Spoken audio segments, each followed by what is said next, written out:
15 razones por las que fue golpe de Estado en Bolivia y no fraude electoral. 1. Fue golpe de Estado porque se produjo la ruptura de un mandato constitucional. El presidente culminaba su mandato según la Constitución, el 22 de enero de 2020. Fue obligado a renunciar el 10 de noviembre de 2019, 3 meses antes.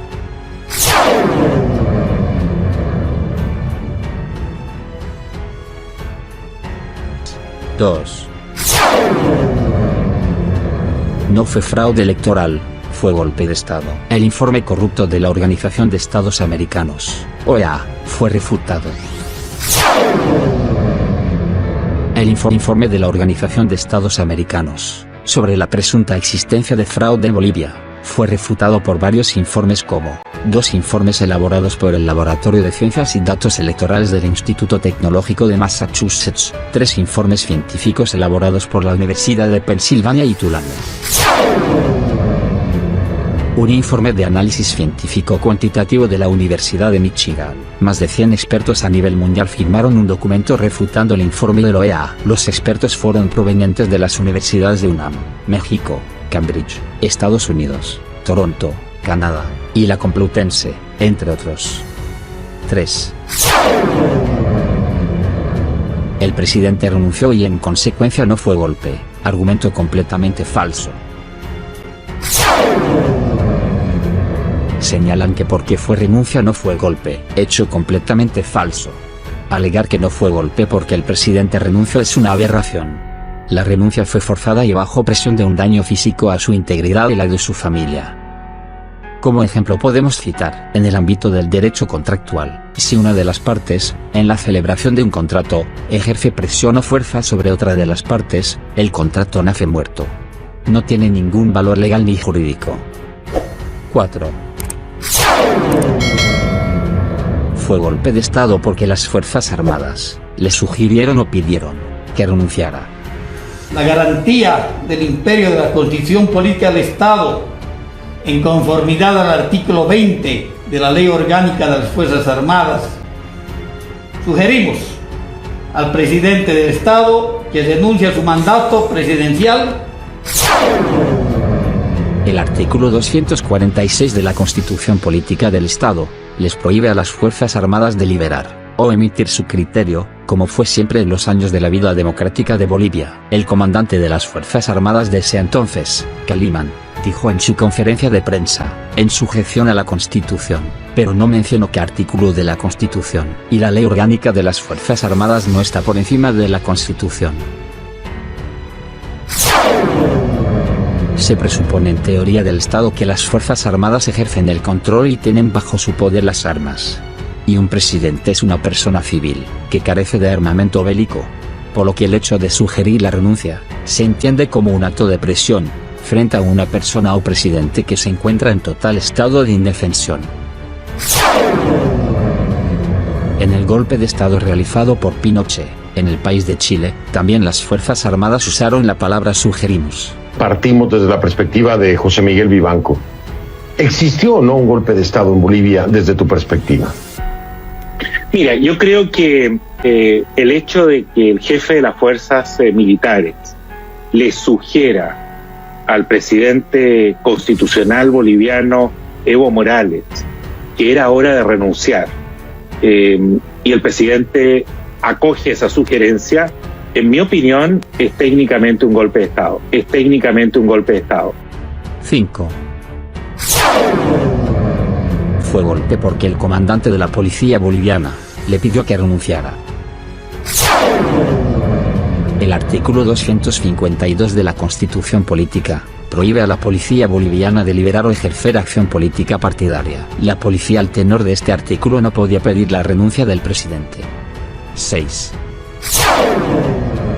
La reunión realizada en la Universidad Católica confirma el golpe de Estado. Personas civiles, que no fueron elegidas por el voto de los bolivianos, decidieron quién sería el nuevo presidente. Esta reunión fue confirmada por varios testigos presenciales, y no por testigos clave que la prensa parcializada pretende hacer creer para desacreditar las declaraciones de los testigos. ¿Quién ha resuelto que Áñez sea la sucesora? El 10 de noviembre renuncia Evo Morales, ¿no es cierto? Marchas por aquí, etcétera. A las 6:30 más o menos me convocan para una reunión a instancias de la Iglesia Católica en la Universidad Católica. Asiste mi persona en representación de CONADE. Estaba el señor Paz por Comunidades Ciudadanas, lo de mesa, ¿no? Ricardo Paz. Estaba el doctor Jerjes Justiniano en representación de los de Camacho. Cívico, o de Camacho. El ex ministro de la presidencia, el círculo que decide quién va a ser presidenta. Entonces. 7. Fue golpe de Estado por el negociado previo por parte de una persona civil, Fernando Camacho, con las fuerzas policiales y militares.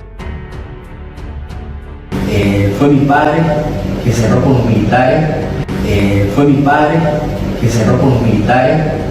para que no salgan. Fue por esa razón que la persona que fue justamente a hablar con ellos y coordinar todo fue Fernando López, el actual ministro de Defensa. Y fue por eso que él está el ministro de Defensa para cumplir los compromisos. 8.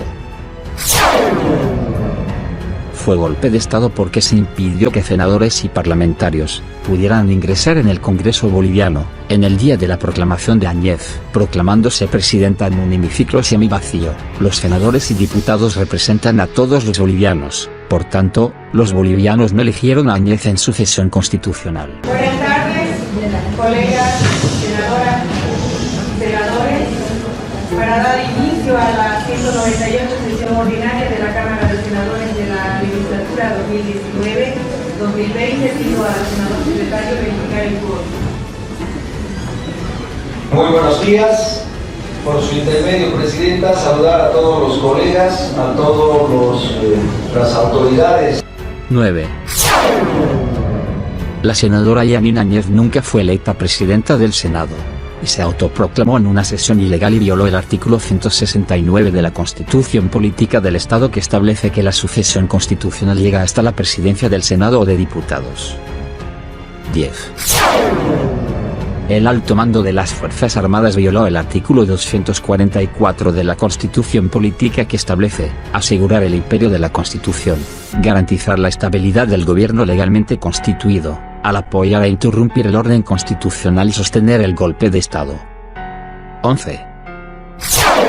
Al amotinarse, brindar protección a grupos paramilitares y ejecutar la persecución política del gobierno de facto, la cúpula de la policía violó el artículo 251 de la Constitución Política que establece, como institución, no delibera ni participa en acción política partidaria.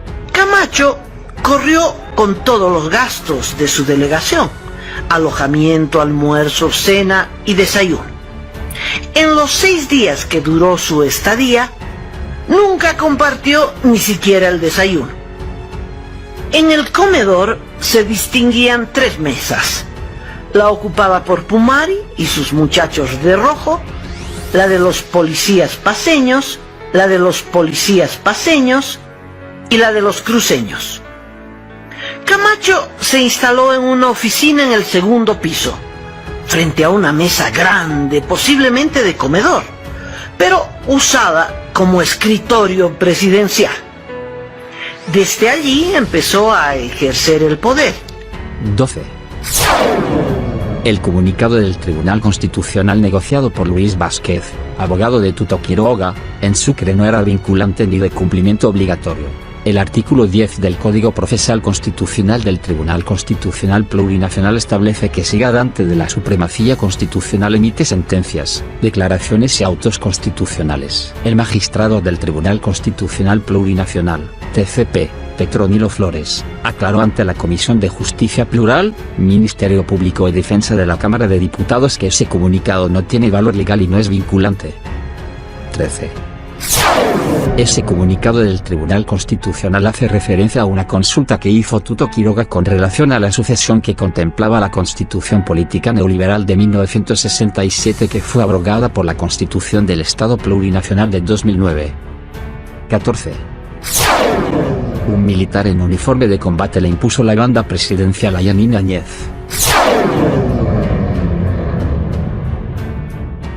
15. El gobierno de facto de Áñez violó derechos humanos y políticos reconocidos en la Constitución Política de Estado y provocó masacres que son delitos de lesa humanidad que no prescriben. La Comisión Interamericana de Derechos Humanos, la Oficina del Alto Comisionado de Naciones Unidas para Derechos Humanos, la Clínica de Derechos Humanos de Harvard, el Instituto de Terapia e Investigación sobre las Secuelas de la Violencia de Estado y la Defensoría del Pueblo, han confirmado ese extremo. 16. Algunas mentiras difundidas. Áñez gobernó con parlamento, por tanto no fue golpe. Falso. Existieron en Bolivia dictaduras que gobernaron con parlamento, tal como lo mencionó el politólogo Jorge Richter. 17. Se aprobó leyes, por tanto no es dictadura. Falso. En los gobiernos dictatoriales de Bolivia, también se emitieron leyes, las cuales hoy continúan en vigencia, como el caso del Código Civil Boliviano, promulgado en el gobierno de Hugo Banzer. Muchas gracias, y saquen sus propias conclusiones. Eso es todo, amigos. Manténganse informados.